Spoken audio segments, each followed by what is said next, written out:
occasion of 55th National Day. Special thanks to Yashoda Hospitals, Hyderabad, India for the celebration. I thank Yashoda Group for this very heartwarming gesture that has been, and they are doing this for a number of years.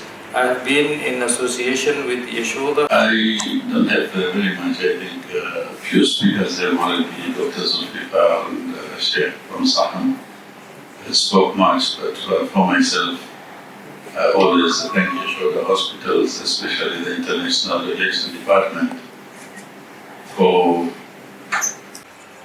on behalf of myself, Muhammad Al-Marzouqi, owner of Al-Mumayyazun for treatment.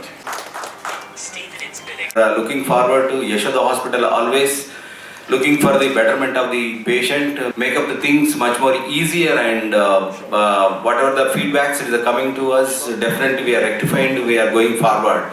So definitely this is a good thing, and we are hospital side. I am telling that Yashoda Secunderabad is a 1,000-bedded hospital.